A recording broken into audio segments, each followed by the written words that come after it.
Hey everyone, it's Des and Marco with After School with the Admins. Thank you for tuning in. Please like and subscribe, share with a friend. Here's our newest episode.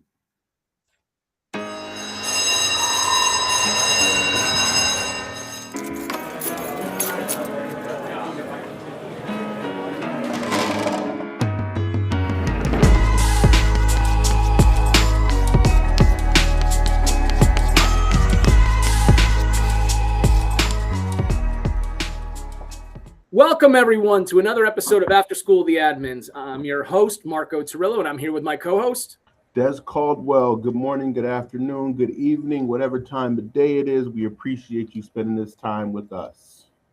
We are excited today because we have an amazing educator from Pennsylvania, elementary principal, Dr. Jessica Quinter. Jessica, thank you so much for joining us today. Welcome. Thank you. Thanks, Marco and Des, for having me. Well, we always like to start our podcast off by asking the same question. And our first question we always like to ask is, tell us a little bit about yourself and your journey through education, why you became an educator, and how you are today. Sure. So education has always been super important in my life and in the life of my family. And I think, besides those couple of years as a, an 8-year-old when I thought I was going to be an astronaut or an interior designer or something like that. I think otherwise I always knew that I wanted to be a teacher. And in high school, I had the opportunity, I went to a really small high school and elementary school and had the opportunity to spend some of my time that would have been kind of study hall time in a first grade classroom. And I think that really for me solidified what it was that I wanted to do. I wanted to be with kids and I wanted to be an educator. So from there, I got my bachelor's degree at Juniata College, which is again a small liberal arts school here in Pennsylvania, and from there just started my education career. So throughout that time, I taught second grade, fifth grade, kindergarten first, and then also did my reading specialist certificate and was a Title I reading teacher and our federal programs coordinator for several years. Similarly, I think I always knew that as I did some of my graduate work that I wanted to have more options whenever I was finishing all of that, thus the reading specialist part, and then also the administrative piece.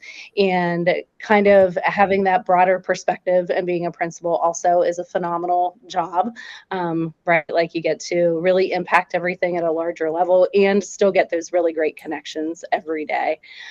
So I like to kind of think of myself as a lifelong learner, a lifelong educator. It's really important for me to be, in classrooms, doing the work, continuing to learn with teachers, and on my own in terms of my own leadership journey as well.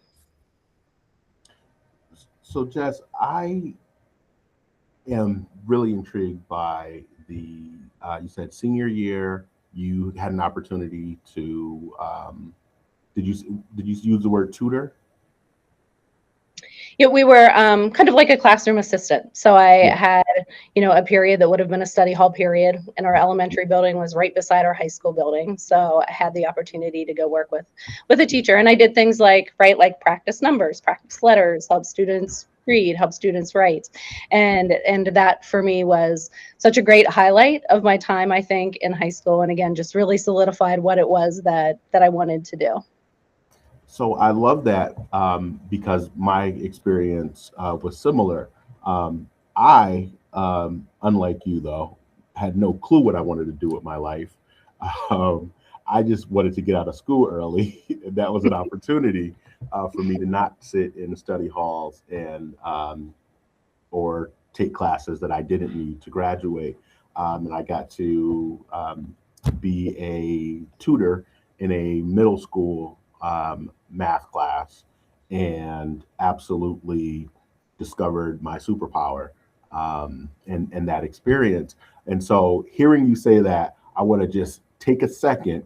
And if there are any administrators out there who have an opportunity to create partnerships, high school administrators, elementary administrators, middle school administrators, if you can create partnerships across the grades, we need to develop teachers at the high school level, right?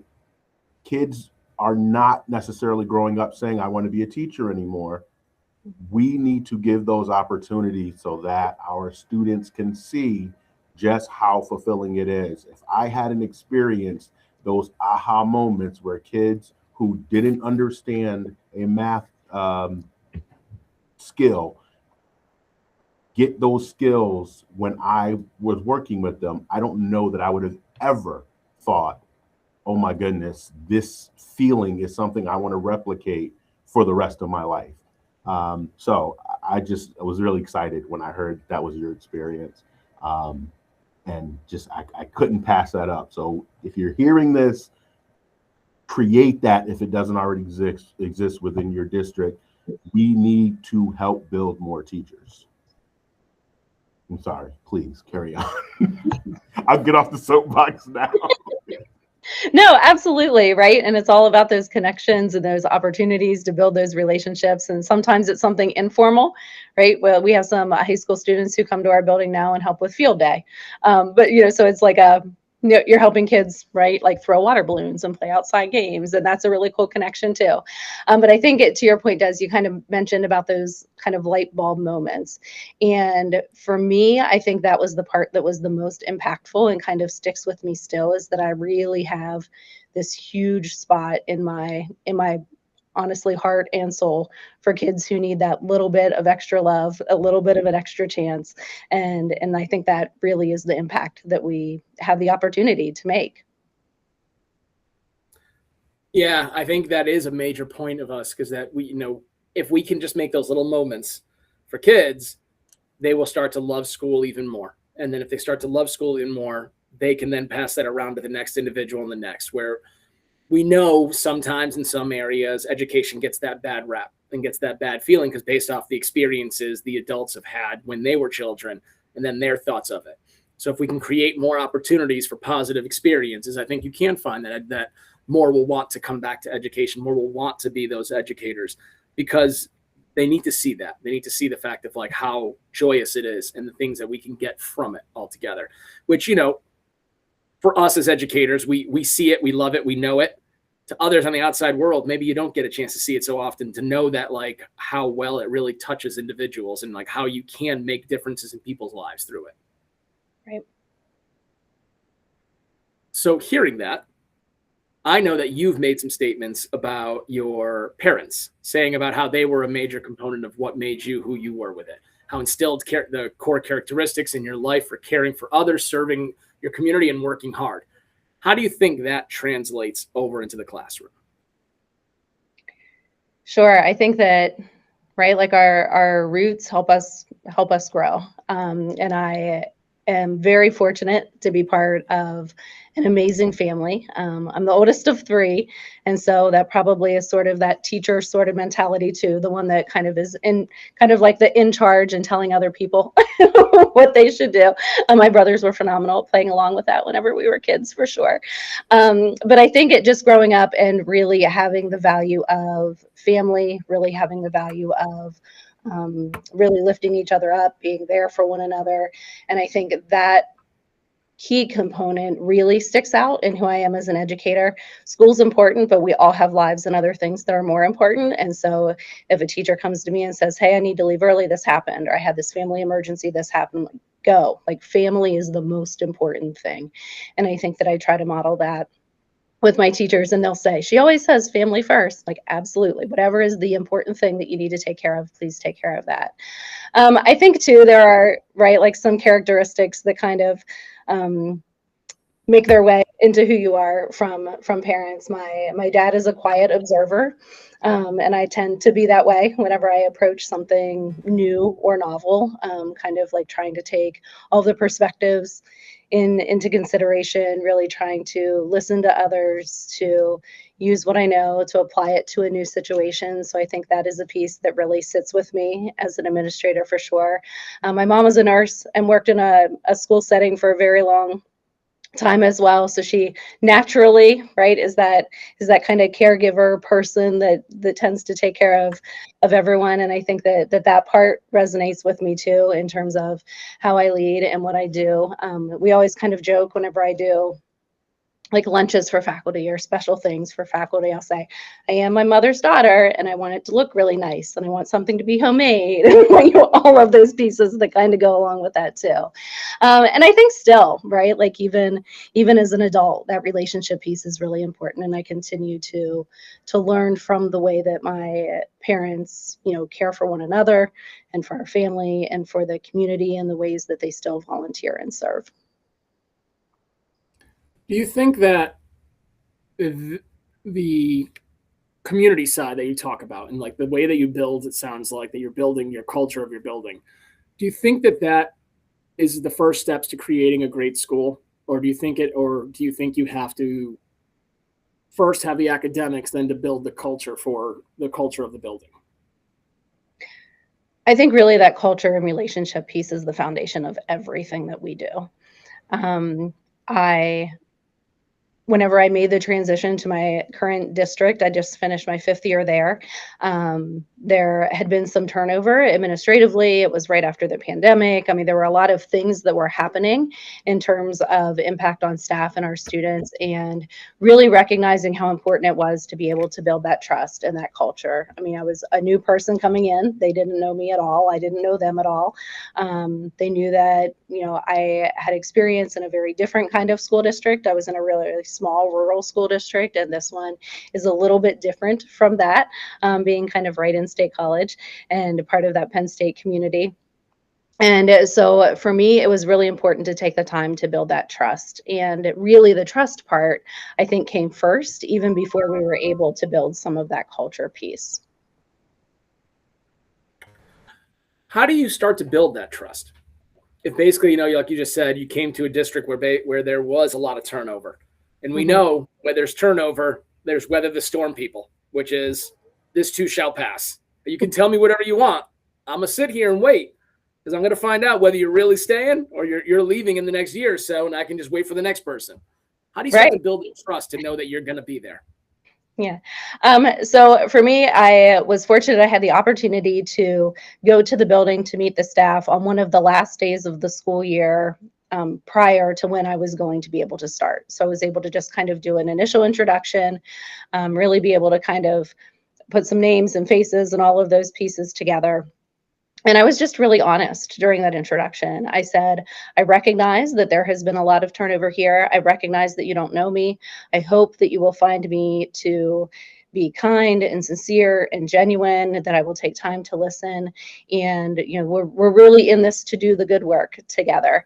And then I really was intentional over the summer of taking time to offer opportunities for staff members to meet with me. And I really tried to do that in a way that was comfortable. So I offered a variety of times, offered some different locations if they wanted to meet for coffee somewhere off-site, if they wanted to come to the school, if they wanted to come on their own or with a grade level team or a department, whatever that might look like. So I really tried to frame that in a way that it would be comfortable for those people who are coming to meet with me for the very first time. And then again, I think my first year, it was a lot of observation and really careful conversations to build that trust, a lot of individual conversations, just really learning about different teachers, their strengths, their backgrounds, maybe some areas of challenge, some of those fears that they might have had of, I'm going to wait it out and see what happens. And really just taking time to ask questions to really learn from those who have been in the building, who have a lot of experience, who are really comfortable with our community. And so I think really that first year, certainly this first several months, but the first year was just a lot of learning about what the school was, and then really thinking intentionally about where are those opportunities, where we can foster connection, where we can then bring about really building that school culture and community in a new and different way. So Jess, I want to dig just a little bit deeper. Let's say I am a principal new to a school. I just got hired.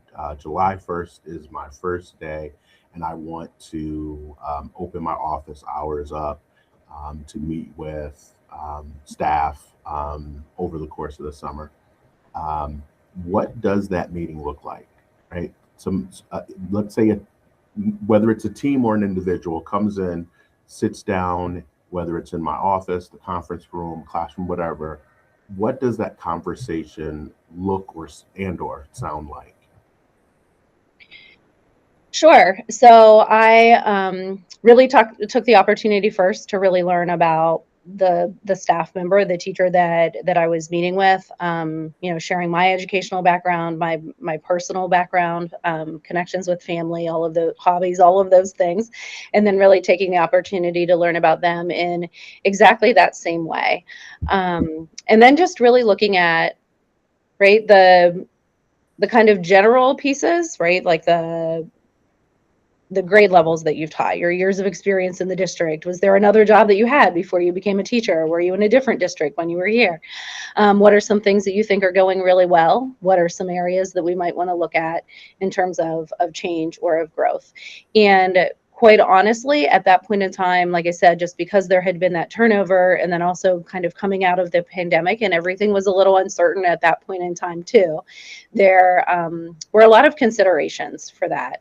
And so I was, really intentional about not necessarily taking notes while the person was sitting there, but whenever that meeting was over, just jotting down a couple of things like, this person has 3 kids, their names are, this person really likes to garden, this person really, somehow I found out that like Diet Pepsi is their favorite drink, whatever that was. Tried to take some of those kind of personal notes as well, so that I could really start to build those intentional connections. Thank you. Mm-hmm. I think of the line, and this is something that was said to me a long time ago, and I usually speak it when I talk with individuals about what you just said, the guardedness sometimes that comes into with individuals before in your last statements. The statement of, before you talk about tearing down fences, find out why the fences were put up in the first place. And I think that's a valuable bit of advice that you just gave when saying that to individuals, not in those words, but in your spot of saying like how you spent the time to try and find out what individuals were thinking, were going through, getting a chance to know about them, why they had those reservations before you started saying, I'm going to do this, I'm going to do that. This is what we can do as a team. Like you were able to take a moment and try to understand the individuals before you started to try and come up with ways to work with the individuals. And I think that's really, really important and valuable advice for many administrators out there, because we all have beliefs. We all get kind of gung-ho about things. We're just like, we really want to do well. We want to be all right and help out. We want to support people. We have ideas and things, but sometimes you need to understand what these individuals have been through first before you can start to say, this is what we're going to do. We have to understand why they feel certain ways they feel already. And I think that's extremely valuable. And I think that's a great bit of advice that you give with that part on learning the individuals first. Sure. Yeah. What have you felt? Oh, go ahead. Sorry, go ahead. You're good. Go ahead. No, I was just going to say, how do you think now, 5 years in, things have changed since that time period where you first came in? Like, what is the feeling now around your building?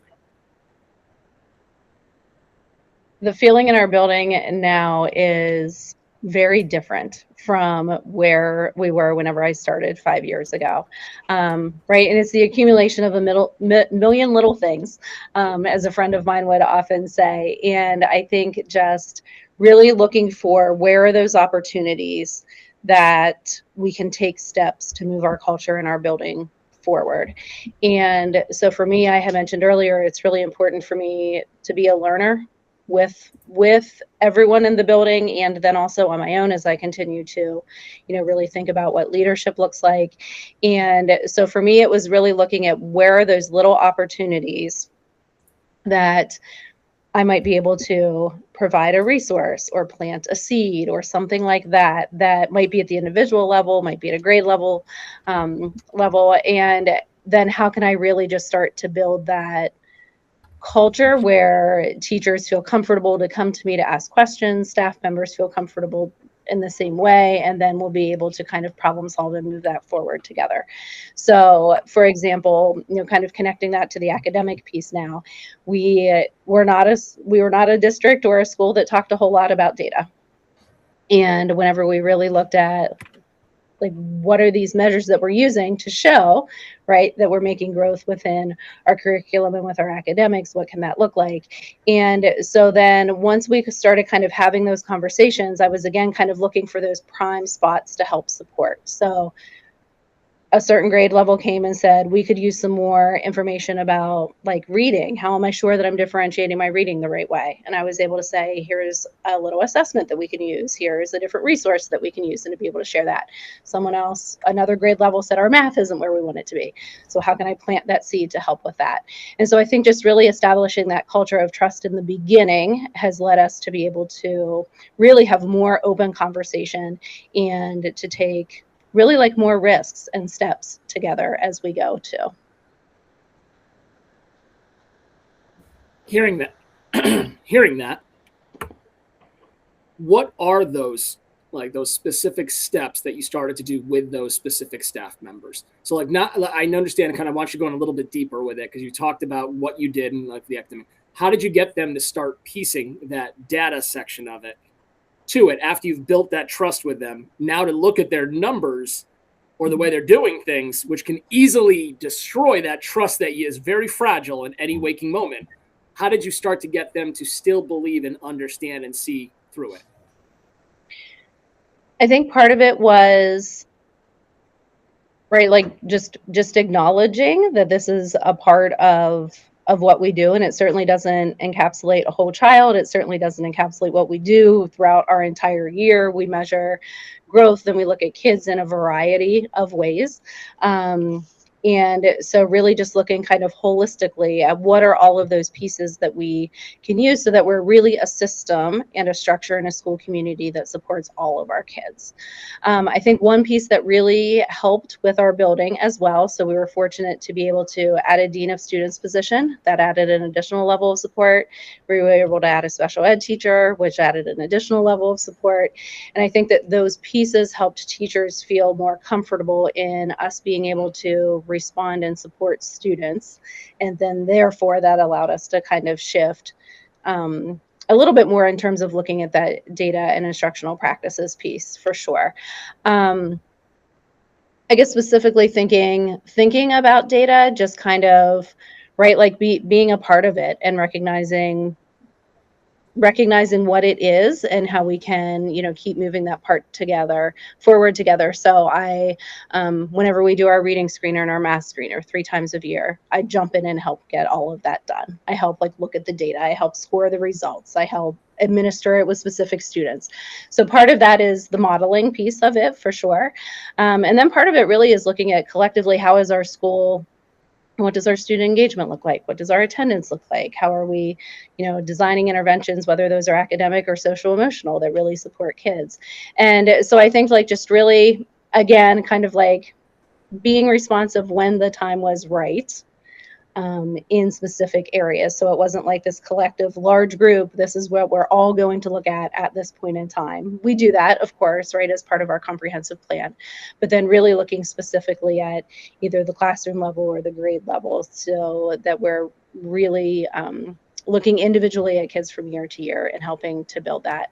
And I think as teachers become more comfortable, they're more willing to have those conversations and ask the questions too, right? Because ultimately they want their kids to grow. They want their kids to succeed. They want them, to be engaged and connected members of their classroom community. And so the more that we learn and grow together, the more we're able to support kids in that way.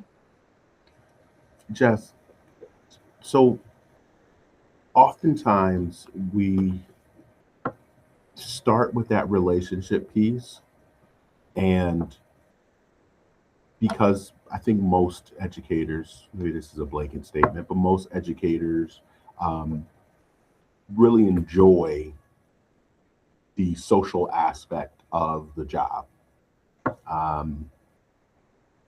Sometimes as leaders, we begin to build these relationships and connections with people, and then we can sometimes make excuses because we know them so well for why the numbers look the way they look. We can see too well from their perspective why some situations are difficult and why the numbers this year may not have shown the growth that we thought they might have, or why this person's numbers don't look like another person's number. One of the terms that we have really been pushing within my organization for the last at least 3, maybe 4 years now, is the term warm demander. This idea of having this deep connection and relationship, but at the same time having this um, this this push for, almost relentless push for results. Um, how do you balance being warm and being this demander where people don't feel like they're being called out or being um, sort of disciplined or reprimanded if they're not showing that level of growth that they should, based on all the things that you all are doing within your building? Sure. So our district works a lot within that restorative practices approach as well. So whenever we're thinking about doing things with people in the with box, right? High expectation, high level of support. And so whenever we really think about that data piece, yes, we look at the numbers and maybe it is the growth we want to see. Maybe it's not the growth that we want to see. How are we working as a team to really look at supports for whether that's specific students? Is there something that maybe we can provide in terms of professional learning or a different kind of support as well? So it's all about, right, like all of us growing together and really thinking strategically about how we are having those open conversations, how we're providing the supports. One thing that we have talked about with our data team meetings and what we're hoping to do a little bit more next year is that whenever we look at that data piece, then are we taking the opportunity after that to really use our specialists in the building, our reading specialists, our special ed teachers, our math interventionists, to connect with grade level teachers. So we know the student scores maybe aren't quite where we want them to be. Well, what are they doing in intervention and how can I connect that to what's happening in the classroom? So our hope is that we'll be able to have some more of those opportunities, right, that comes along with that trust piece as well, so that we can be really intentional about the services and supports that we're providing to students. I think another piece of it is I would say I believe that staff and teachers in my building know what it is that I expect in terms of the way that we treat students, the way that we interact with each other, the way that engagement should look in a classroom. And there are going to be those pieces that are kind of like those non-negotiables for me. And so I'm also never going to be the person that comes in on Wednesday and says, you're supposed to be on lesson 42. I'm willing to give that. That's not something that I'm going to do. So I think that as you think about how you're supporting teachers and staff members in the building, there's also that balance of what that looks like. Like, these are the high priority areas. These are the non-negotiables. This is where we might be able to have a little bit more flexibility, and or when we're just being responsive to kids, we know that's not going to look the same way for every teacher and every kid every single day. And so for me, it's if I can ask a question about it and you have a good answer, a good thought process behind it. I'm trying to do something new. I was trying to support the student in this way. We had, the fire drill in the morning, so this schedule was off, whatever that might look like. I think that I try to really just sort of balance that part of the expectation piece and then also the support piece that goes along with it.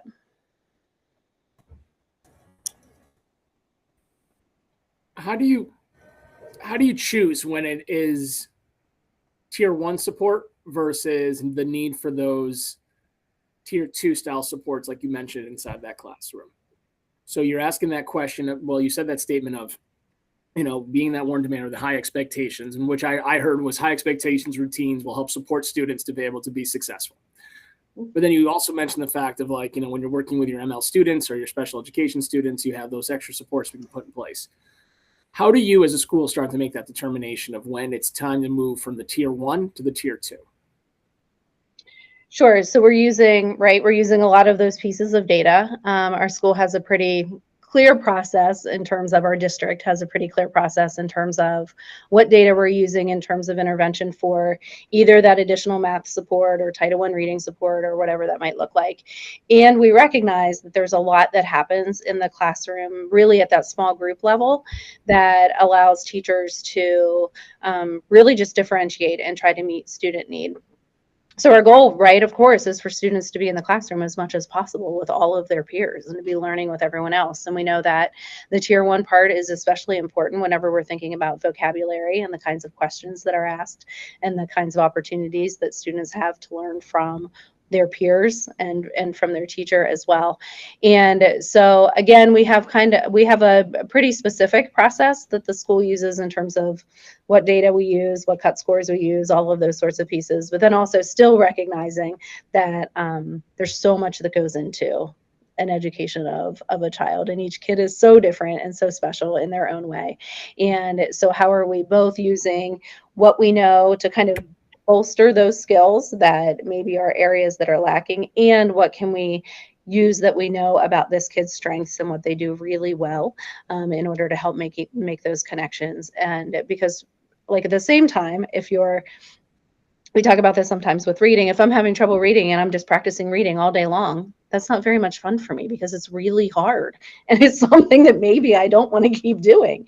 And so then how are we balancing that with, yes, we're, bolstering those kind of foundational skills with really wanting that student to be an engaged, involved member in our class and really growing in that developmental and social emotional way as well.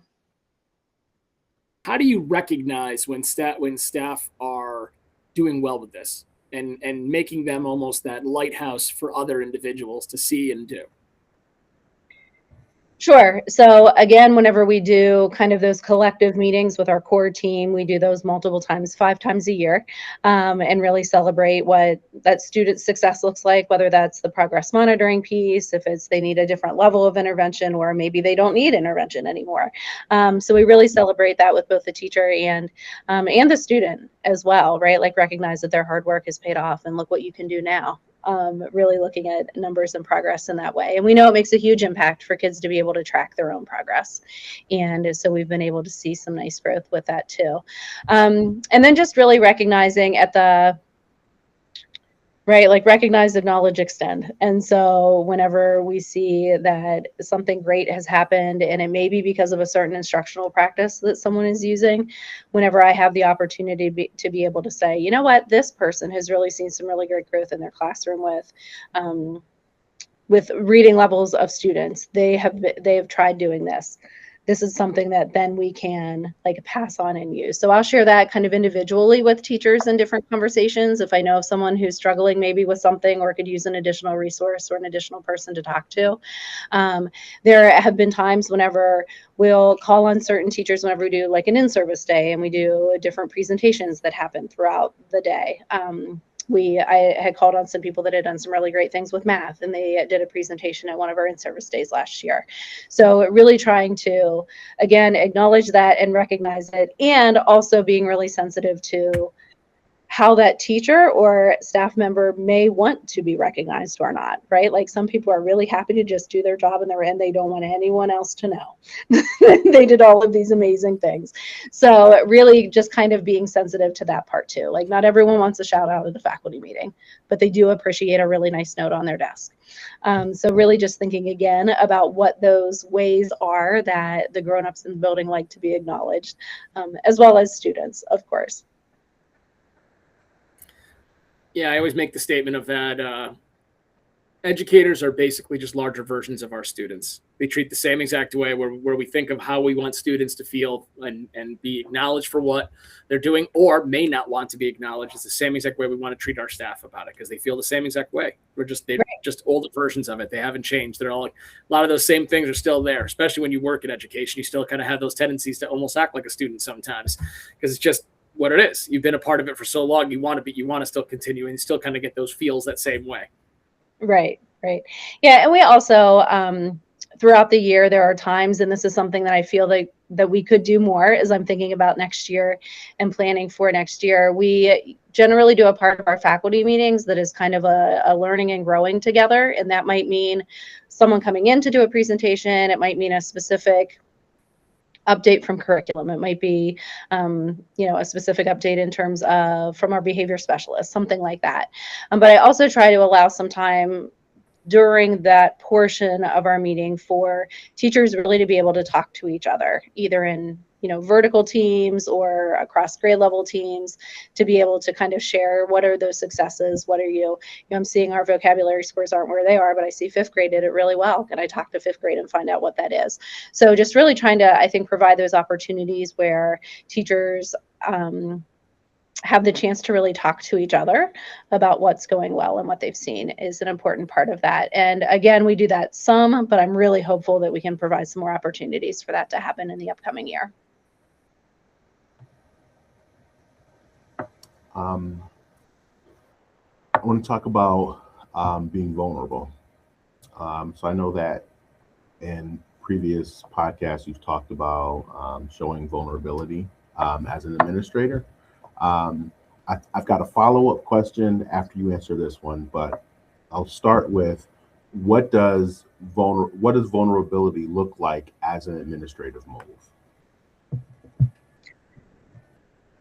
I think that vulnerability looks like acknowledging that you may not have all of the answers. You may also have a moment that might not be the best moment to have that conversation.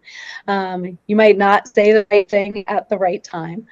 So I think it really is just that acknowledgement of there will be things that I don't know.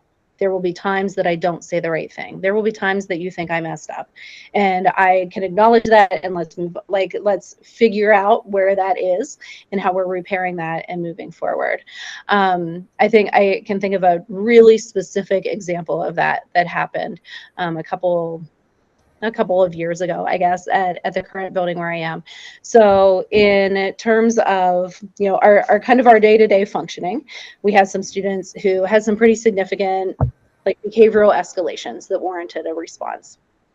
And I, as a building administrator, was one of those people who was responding, and also know from training and experience that the way that I am responding is the way that other people will respond as well. So if I'm in a hurry, if I'm frantic, if I'm obviously heightened as well, then others will kind of rise to that level of wherever it is that you're responding.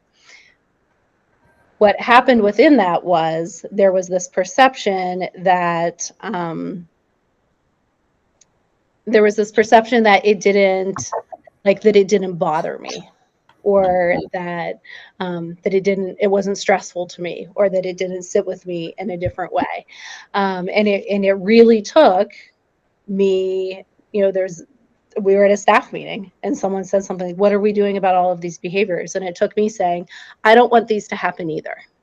And I recognize that the way that I am responding is the way that we all that we need to respond whenever situations like this are happening. If everyone's heightened, then we're all heightened, and we're also not helping the student to re-regulate or to figure out what that might look like. And that was a real huge moment of vulnerability for sure.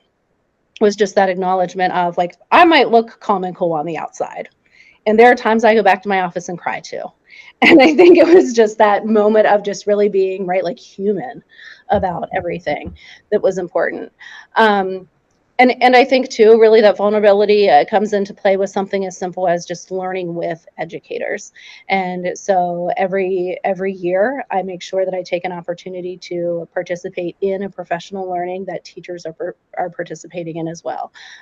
Doing letters training, doing a book study that happened at our building, participating in some of those pieces. And so I think, part of it is modeling, and then part of it is also letting others know why you're making some of those decisions that you're making as well.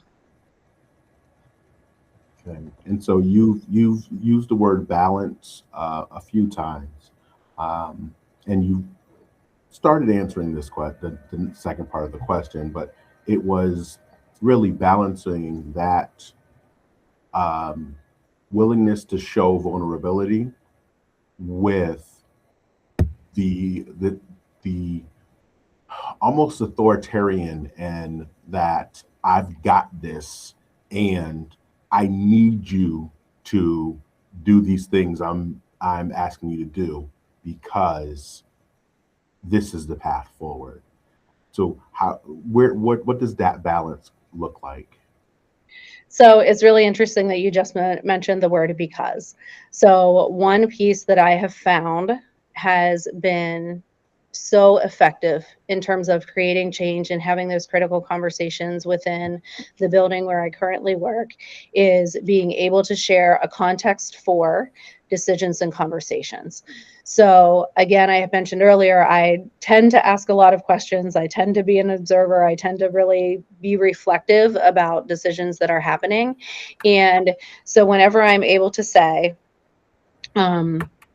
this is the professional learning that we're going to have at a faculty meeting because I have heard you say this, and this. Like, we're struggling with behaviors, we're struggling with this, or whatever. So being able to really use to provide context for decisions based upon what I'm noticing and hearing and seeing within the building and from the people with whom I'm interacting with on a daily basis has been really impactful in terms of being able to bring about new and different change and really to build that culture within the building too. Like I said, I think a big part of it is really just teachers knowing, staff members knowing who you are, what you stand for. It kind of like the teacher that never raises their voice and then all of a sudden they do, and everyone's like, "Whoa, didn't know they had that in them." Sort of a conversation. So I think, right, it's really just knowing, like, this is how I'm going to support you. This is how we're going to grow together. These are the questions I'm going to ask. This is what we're going to do. And there are times when, like, this is a non-negotiable. This is something that just is expected. And we can have that conversation and move forward in that way too. You're a member. Oh, sorry. Just how do you set them up for success with, hey, there are going to be times where this is not a discussion. This is what we must do to move forward, or this is non-negotiable. How do you balance, or I guess no, I think set up for success when they're accustomed to, this is the process, this is how we come to a decision, and then there are times where, no, this is the decision. I'm not gonna, play the game of, I want everybody's buy-in, because you don't really have a say in this one. This is what we have to do to move forward. I think sometimes it's just being honest about that. Like, this is what it is. Like, this is what we're going to do. Again, if there's some context that can be provided within that, that is fine. And we talk a lot about, again, just kind of using that restorative process where whenever we're really thinking about taking input, taking feedback, it doesn't mean that means you get your way.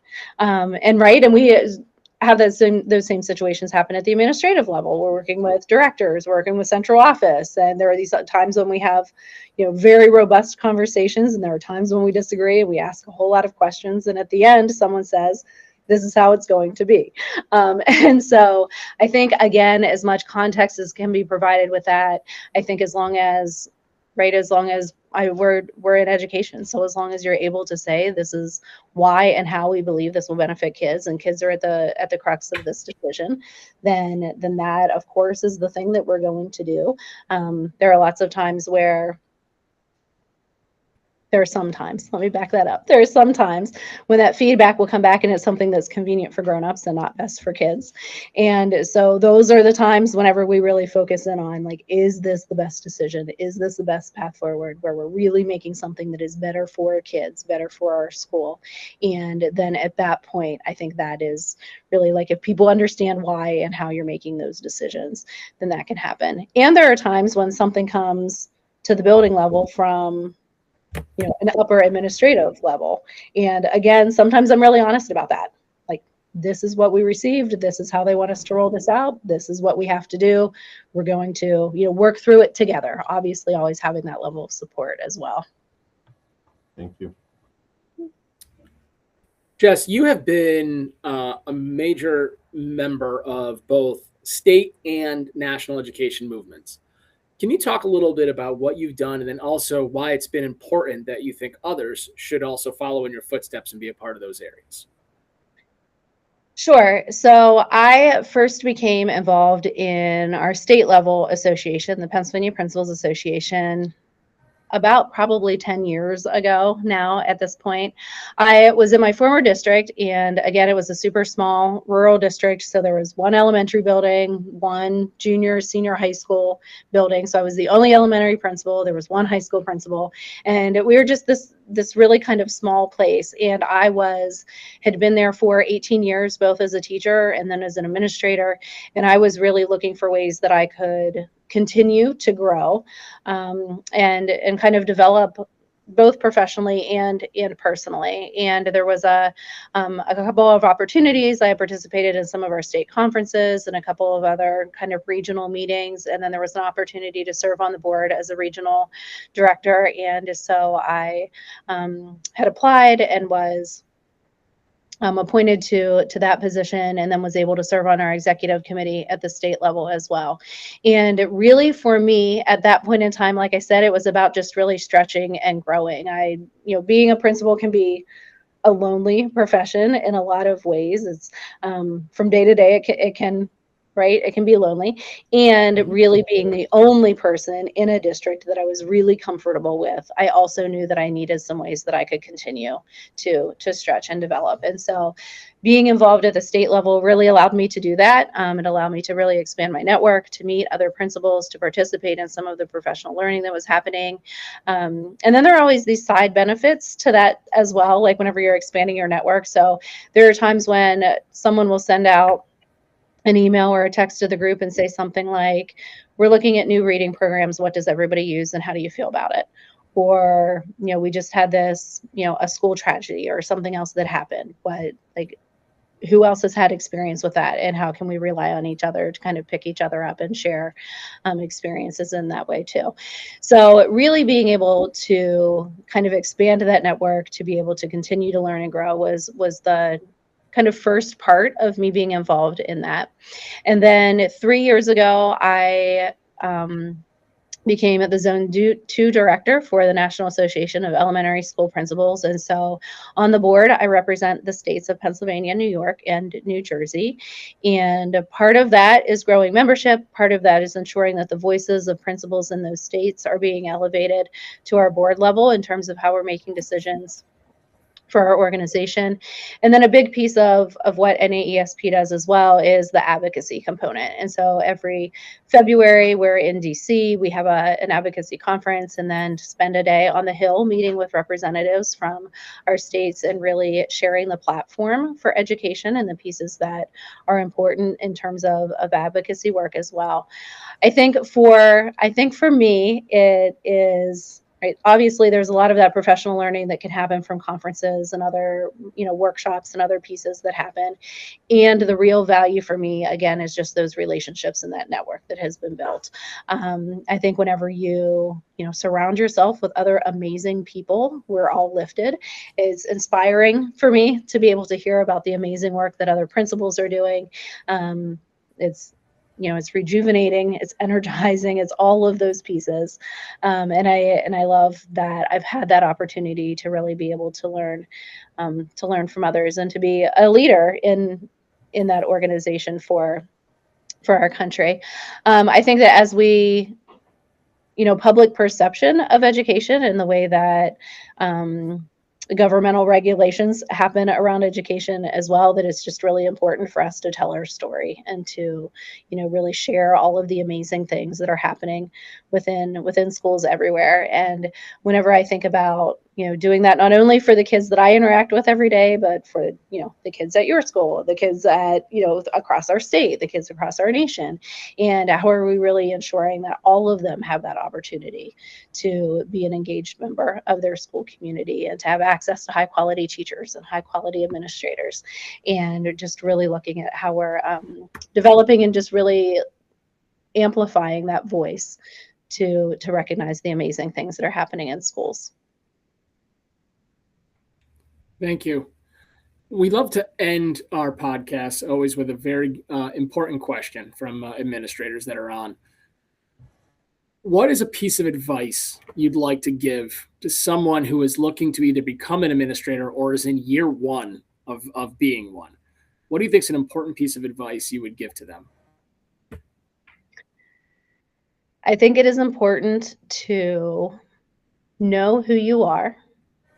What are your core values? What are the kind of like, what are your concrete shoes? What are the things that you're going to stand for every single day? And to really, right, because whenever it's your first year, whenever you're new to a position, there are so many different things that are coming your way. And similarly to when you do your bachelor's degree in education, and then you think you, right, like know something about teaching, and then you set foot in your first classroom, you're like, oh my gosh, I really don't know much about this at all. And so much of it is on the job experience. Same thing whenever I transitioned from being a teacher to a principal, right? Like I tried to take advantage of leadership opportunities in my building. I tried to, do all of my coursework and take advantage of other professional learning. And whenever it was my first month on the job, it was like, oh my gosh, there's so much on the job learning that happens. So I think really knowing who you are, what are those critical pieces of who you are that you're not going to compromise on. These are kind of like your standards that you're setting, and you know who you are. I think another piece along with that is to really just develop a network. Know who you can reach out to, make sure that you have people that you can trust, that you can talk to, that you can ask questions to, who can lift you up, who can be there when you have a really bad day. So I think that piece is another really important part. And it can be hard when you're a new administrator, especially if you're the only one, right? Like you're an only elementary building, or and you don't know the other people maybe in your district or whatever that might look like. It can be hard to know who to trust. It can be hard to balance relationships with, teachers. My first position was in a building where I had taught, and that had some really significant challenges that came along with it, because those were people that were colleagues and friends. And now all of a sudden I'm the principal in that building. So I think just really kind of knowing where those boundaries are, and having people that that you can trust and reach out to and ask questions to really help make you successful. I think, we started this conversation by talking about how important it is to have great teachers. It's also really important to have great principals. And so part of that is our job as veteran principals, right? Like to help pick others up, to help, encourage people to be in that profession, and to help make sure it's successful. And I think for new administrators, it's really important for them to recognize the value and not be afraid to ask questions of others. Thank you so much. Do you have any last words? I think just, as we were talking, just really thinking about how to just kind of savor those sweet moments and savor the successes, whether that's a student that's making really great growth, if it's a teacher that is making really great growth, if it's you as a professional that is as well. I think just really taking time to reflect and to consider what are the ways that we can continue, and again, just do this really valuable and meaningful work together is really important. Thank you so much again, Jess. We really appreciate you being on the podcast today. Des and I always say, like, this is professional learning for the two of us on a Friday. It's our way of getting a chance to really just enjoy a conversation with great people who are doing great things all across the nation. And, to hear the fact of, the way you build trust, the way you show vulnerability with your staff, and how you've created that aspect across, and the successes you've been having because of it is a wonderful thing to see. So we do thank you so much for being on the podcast today. Des, any final words? I'll just echo the word balance. It's all a balancing act, and Jess, you are doing a great job balancing it all. And to everyone listening, whatever balance means to you, however you get there, it is extremely important in all aspects of your life to find that balance. So thank you, Jess, for having this conversation with us and reminding us. And I hope you have an amazing summer and get the rest that you deserve, so that you can stay balanced to support all those that are depending on you for all that you do. Thank you. Thank you. Summer certainly is all about that balance part, right? Like kind of brings it all back into perspective for sure. Thank you both for having me as a guest on the podcast today. And thank you for the work that you do to elevate the voices of educators. Thank you so much. Thank you both, as always. Des, love having these conversations on Fridays. Jess, thank you so much for being a part of it and joining us today. With that, school's out.